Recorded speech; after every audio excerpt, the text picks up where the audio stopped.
So hello guys, आप सभी को बहुत ही ज़्यादा हैप्पी एंड प्रॉस्पेरस दिवाली। तो आप लोग कैसे हैं? होप करता हूँ कि सब ठीक होंगे। तो मैं जानता हूँ कि मेरी वीडियो ऑलरेडी बहुत ज़्यादा लेट हो चुकी है, पर दिवाली के कारण फेस्टिवल्स थे, काम थे, इसलिए मैं थोड़ा लेट हो चुका हूँ। तो चलो बिना टाइम वेस्ट किए हम लोग सीधा बढ़ते हैं वीडियो की तरफ।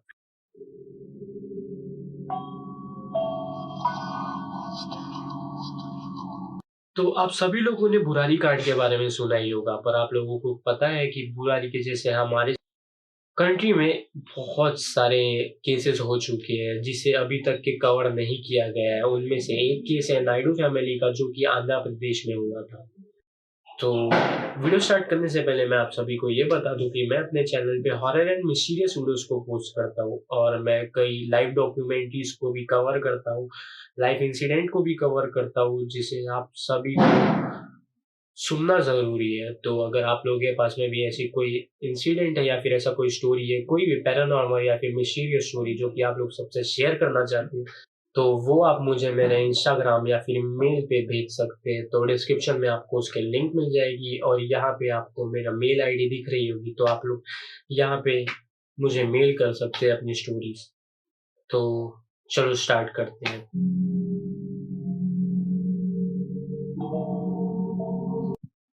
तो आंध्र प्रदेश की चित्तौड़ डिस्ट्रिक्ट में मदनपल्ली नाम की एक जगह है। वहाँ पे एक नायडू फैमिली रहा करती थी, वो की बहुत ही ज़्यादा वेल एजुकेटेड और पढ़ी लिखी फैमिली थी।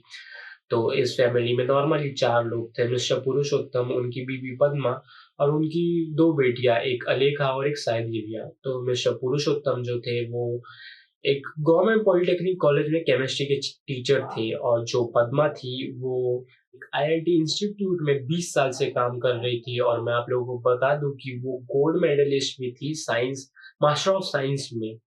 तो और ये वो इस इंस्टीट्यूट की प्रिंसिपल भी बन चुकी थी। और इनकी दोनों बेटियां थी, ये भी बहुत ज्यादा अच्छी पढ़ी लिखी हुई थी। जो अलेखा थी वो अपनी बैचलर्स डिग्री कंप्लीट करके उसने सिविल सर्विसेज की पढ़ाई करना स्टार्ट कर दिया था, और जो शायद ही भी थी मैनेजमेंट में अपनी बैचलर डिग्री कंप्लीट करके वो अब म्यूजिक इंडस्ट्री में जाना चाहती थी। मैनेजमेंट थ्रू उसे उसमें काम करना था। मतलब अब इतना क्लियर तो नहीं है कि उसे कोई पर्टिकुलर आर्टिस्ट के लिए काम करना था या फिर कोई म्यूजिक इंडस्ट्री के लिए काम करना था, बस उसे म्यूजिक इंडस्ट्री की बैकबोन में काम करना था। तो ऐसे ही बताया जाता है कि दोनों बेटियां सोशल मीडिया पे भी बहुत ज़्यादा एक्टिव थी, पर वो एक्टिव रिलीजियस थॉट के थ्रू थी। वो अपने सोशल मीडिया पे रिलीजियस थॉट, रिलीजियस कोट्स, ऐसी चीज़ों को पोस्ट करती थी। तो इन दोनों की सोशल मीडिया से आप लोगों को समझ जाएगा कि ये दोनों लड़कियां भी पेरेंट्स के जैसे बहुत ही ज़्यादा रिलीजियस हुआ करती थी। तो अब टाइम आ जाता है कोरोना का। तो आप सभी को पता है कि 2020 में कोरोना लग चुका था और हम लोग टोटली लॉकडाउन थे। तो इनके पेरेंट्स एक नए घर में शिफ्ट करते हैं, और दोनों पेरेंट्स अपने बेटियों को नए घर में रहने के लिए बुला लेते हैं। तो दोनों बेटियां वहां पे रहने आ जाती हैं। नॉर्मली इनकी लाइफ चलती है, और मतलब पड़ोसियों वगैरह को भी सबको पता था कि ये लोग बहुत ही ज़्यादा रिलीजियस है और बहुत ज़्यादा पूजा वगैरह करते रहते हैं। तो ऐसे ये लोग पूजा वगैरह भी करते हैं, डेली पूजा करते हैं। तो अब टाइम आता है 24 जनवरी 2021 का। अब इस टाइम पे ऐसा होता है कि जो दोनों थे, पद्मा जी और पुरुषोत्तम, दोनों अपने ऑर्गेनाइजेशन से छुट्टी मांग लेते हैं, और इन लोगों के अच्छे बिहेवियर के चलते और इन लोगों के अच्छे बर्ताव के चलते इन लोगों को छुट्टी भी मिल जाती है। तो ऐसे ही इनके घर पे हवन चालू होता है, और ये डे था 25 जनवरी का। तो उस दिन पड़ोसियों को इनके घर से हवन की जोर जोर से आवाज आती है, पर सबको पता था कि ये लोग रिलीजियस है और इनके घर पे हवन वगैरह हमेशा होते रहते हैं, तो किसी ने उतना ध्यान नहीं दिया।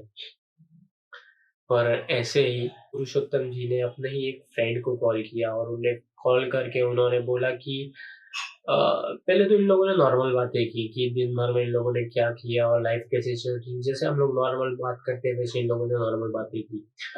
और फिर उसके बाद में इन्होंने अपने फ्रेंड को ऐसा कुछ कहा कि जिसे वो सुनकर एकदम शॉक हो गया। उन्होंने ऐसा कहा कि मुझसे कुछ ऐसी गलती हो गई है जो मैं चाह के भी नहीं सुधार सकता। तो उनके फ्रेंड ने उन्हें पूछा कि वो उन्हें खुल के बताए कि एक्चुअल में हुआ क्या है।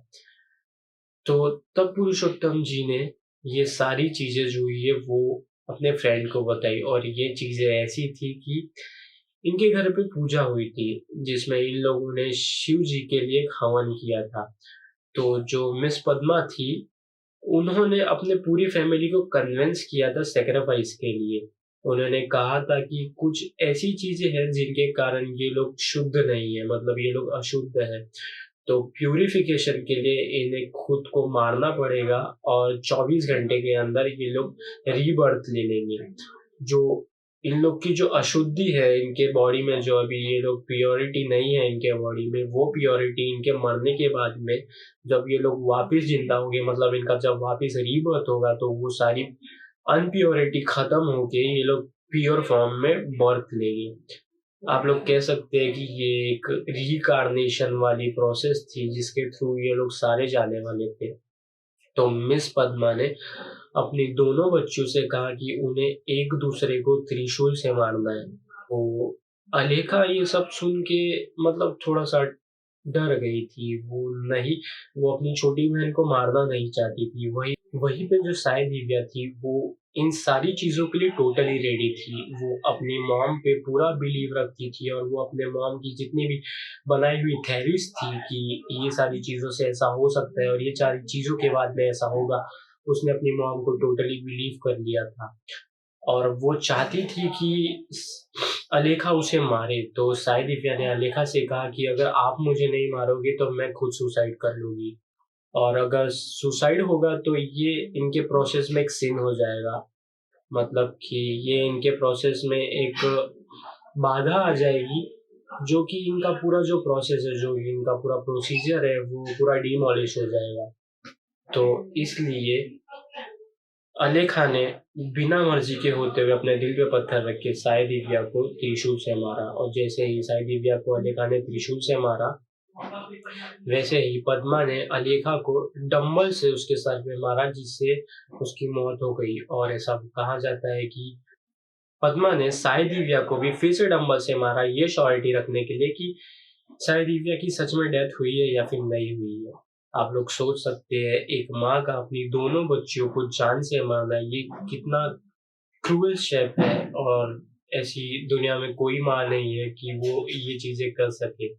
तो जिन फ्रेंड को पुरुषोत्तम ने कॉल किया था, उन फ्रेंड ने तुरंत ही पुलिस को कॉल किया और उसने सारी चीजें ये पुलिस को बताई। तो पुलिस भी सुनकर ही शॉक हो गई और पुलिस ने बोला कि हम लोग थोड़ी देर में वहां पे पहुंचने वाले हैं।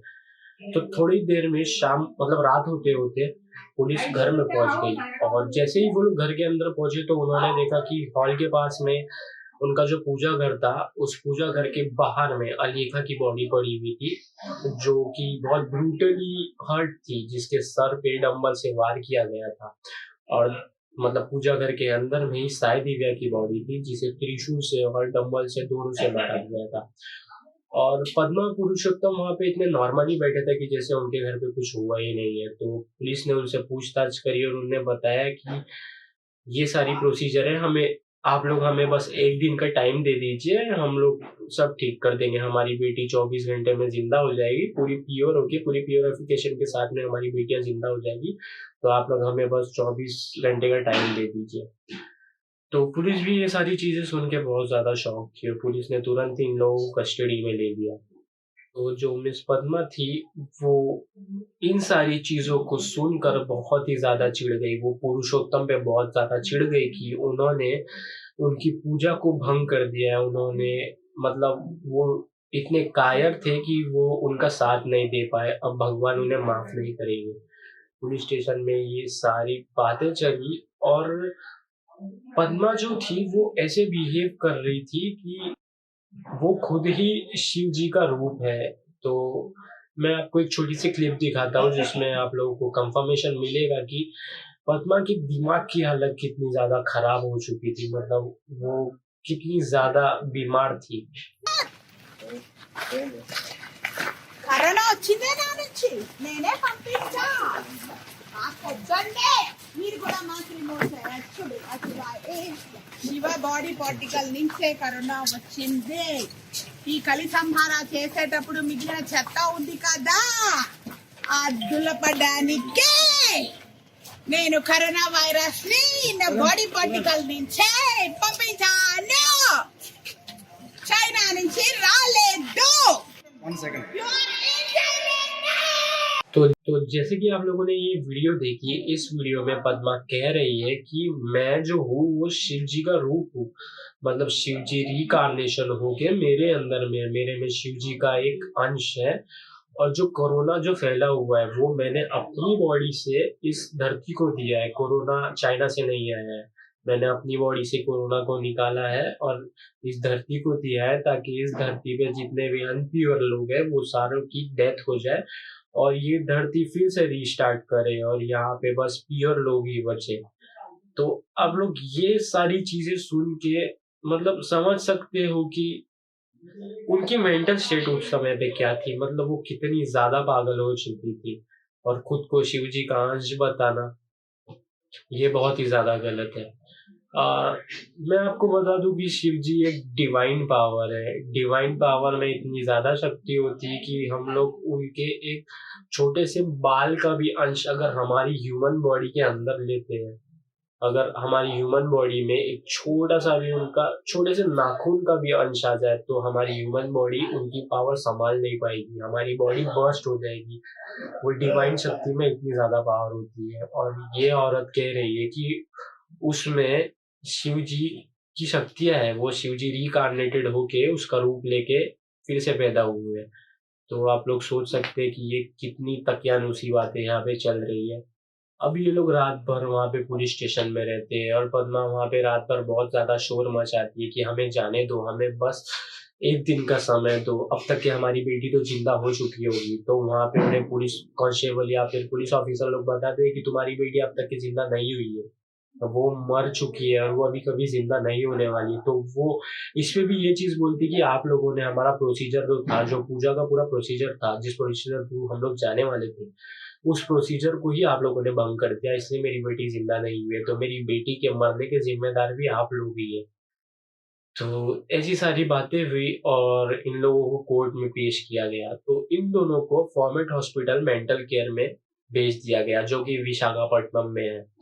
और इन लोगों का वहाँ पे इलाज हुआ, लगभग 1 से 1.5 साल तक इनका वहाँ पे इलाज हुआ। और अब इन लोग जेल में हैं, इन लोग अपनी सजा काट रहे हैं।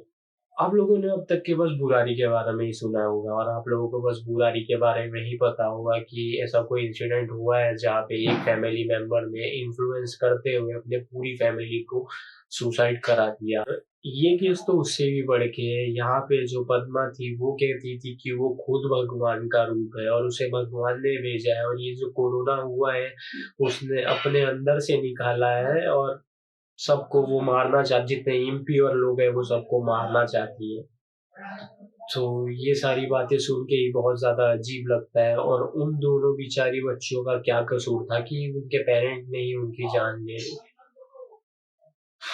ये थी हमारी आज की स्टोरी और मैं चाहता हूँ कि आप लोग इस स्टोरी को ज्यादा से ज्यादा लोगों के पास में फैलाएं, तो ज्यादा से ज्यादा लोगों को पता चले कि भूत प्रेत से ज्यादा बढ़ के ये जो साइकोलॉजिकल बीमारियां होती है, ये बीमारी ह्यूमंस के लिए ज्यादा हार्मफुल होती है। क्योंकि थोड़ा भी पैरानॉर्मल चीजें होती है, थोड़ा भी कुछ ऐसा अनरियल इंसिडेंट होता है, हम लोग सीधा जाके भूत प्रेत से इसे रिलेट कर देते हैं कि इस पर किसी का वास होगा या फिर इसको किसी ने कंट्रोल कर लिया होगा।